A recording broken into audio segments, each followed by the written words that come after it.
Good day. It's 12:45 and I'm going to do a little walkabout in the garden and also show you a reallocation of a project. But I want, the garden is different from 1 hour to the next. So we'll do a little walkabout and I'll show you the reallocation project. I think you'll be happy for me. Okay. So the impatiens are coming along. They thickened out here at the base.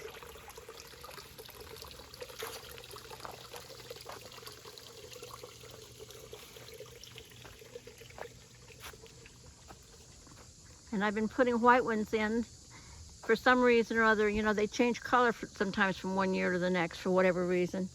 So I've got some white ones, and it looks like I got a rogue orange one in here.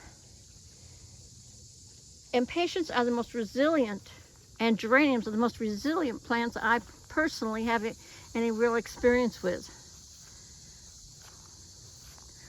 It's almost impossible to do them in. So I have some more impatiens that are coming up in here.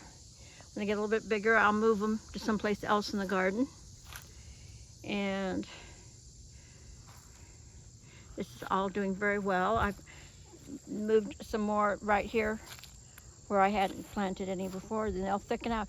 Each impatient plant will branch out and create, one plant might be 12 to 14 inches wide and maybe 10 inches tall, at least.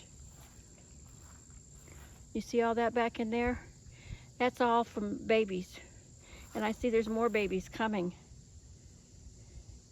Well, they have to have some heat. And they got to have sunshine. And we've had overcast days. We had about 2.5 months late spring. Okay, so here's the reallocation project. And I'm sorry, I'm having a minor not being able to remember the name of this plant. But it's purple. There was a very dense patch here. And I've scooped it up. Been talking about for the 8 years I've lived here, and just now today I'm finally getting to it. And I'll show you where I moved it.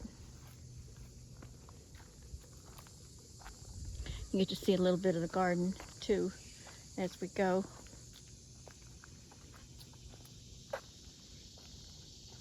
My coral bells are having a bit of a chore to reclaim themselves.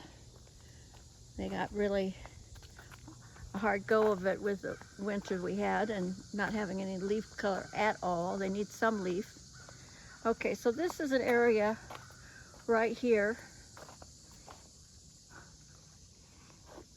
that my brother brings out boxes that already have impatiens growing in them to kind of goose this up. But this area is largely shade, and it had some of this growing already. And so I dug up the purple and brought it out here to fill it in. So when I started, I separated out a lot of the plants individually. And then I got tired and just put a whole batch of them intact there.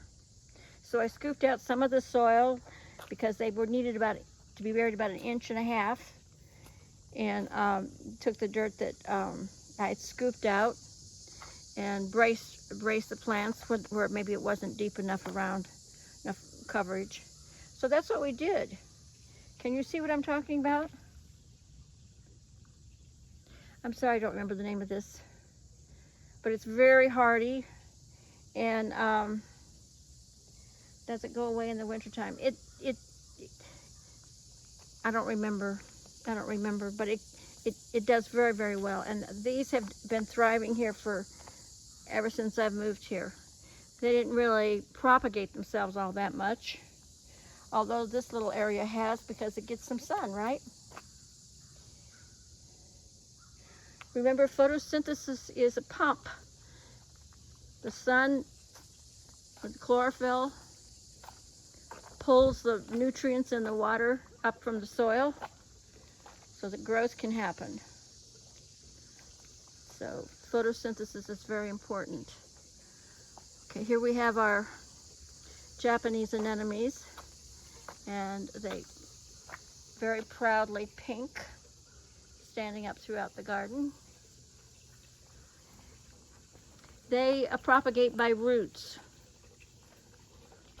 and they can move through your garden and be very aggressive, and you have to pull them out. The thing about weeds and this sort of thing is, after really good rain, where the soil has gotten, you know, wet and damp down at least, you know, an inch, inch and a half, or 2 inches, that's the time to pull weeds, because they come up really easy. Really, really easy. Anyway, this was about allocation of assets again, and a little tour of the garden. Thank you for joining me.